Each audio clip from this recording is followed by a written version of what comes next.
Friends, welcome to this week's Perfect News Analysis episode. I am Vineet Wahi. First, we will take up the domestic issue and then we will move on to the foreign issue. Well, there has been a lot of talk about the controversial farm laws over the past 1.5 years in the country. But those laws have finally been the government has finally decided to repeal those controversial black farm laws as farmers or the protesting farmers would make us believe. Now, what could be its economic implications? We all know our economy is already in doldrums, and repeal of these laws, the decision to repeal these laws would further give a setback to the economy, which has slightly improved of late, all because of the COVID situation. Now, to begin with, first, the agricultural growth rate will remain constant. That is, it has been about 3.5% for the past 7-8 years and is not likely to improve because of this fact. Two, the cropping pattern will remain skewed in the favor of wheat and rice, which are the two most cash crops, that is, which are most cash attractive crops for the farmers.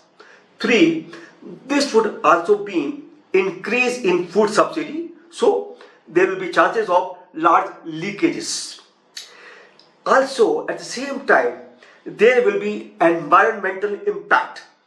That is, the groundwater table in northwestern states will keep receding, and this will give rise to gases like methane and oxide, which is bound to pollute the environment. And we are already facing a lot of environmental issues, as you all know, of late.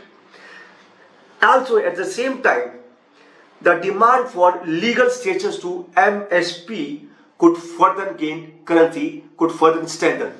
But that is not the only thing. What is more worrying is the fact that this demand for giving legal status to MSP may include a larger basket of commodities. Earlier it was maybe confined to wheat or rice.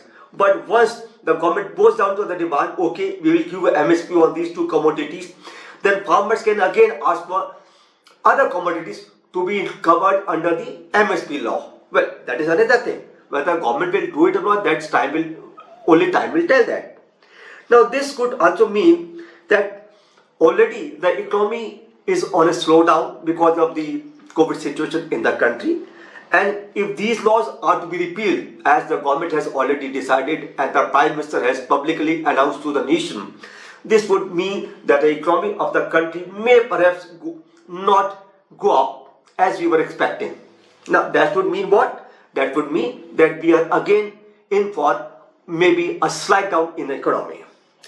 Now, for all the lesson from all these things says that the bottom line is the process of economic reforms in the country has to be more transparent and better communicated to the potential beneficiaries and all stakeholders. In other words, okay, the government may go ahead with making any or framing any laws, but it needs to consult all stakeholders, take them together, look at their views, consult with them, and arrive, and if not, try to arrive at a consensus and then take a final decision. Perhaps this was lacking, and that was the reason that the government had decided, in fact, had to bend down and say, okay, we are going to take back these laws.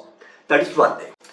Friends, now we will move on to the foreign issue. We all know, because of the COVID situation in the world, the tourism and travel industry has taken a beating to such an extent that Europe seems to be the most affected by it. There has been a surge in the COVID cases of late in Europe, which is directly impacting its tourism industry.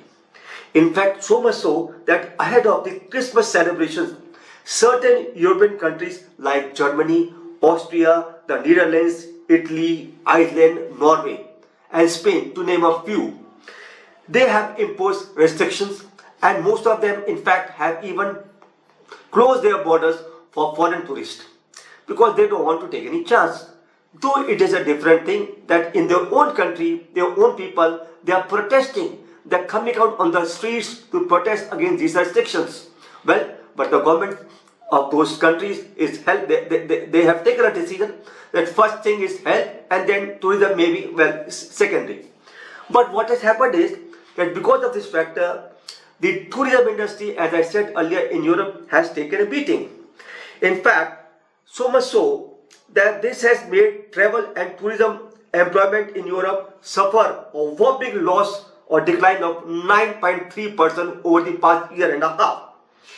In other words, if you believe there are certain statistics and which are official ones also, if you go by those figures, it would come to light that a total number of 3.6 million people engaged in the tourism and travel industry in Europe have become jobless over the past year and a half. So what does it mean? It means that Europe will have to wait for another maybe 6 months or so to get back on track. And mind you, some of these countries like Greece, Spain, Portugal, they mostly rely on tourism sector for giving boost to the economy. So let us all hope that the crisis subside, the COVID crisis subside, and the tourism industry is back on its feet. Thank you for this week.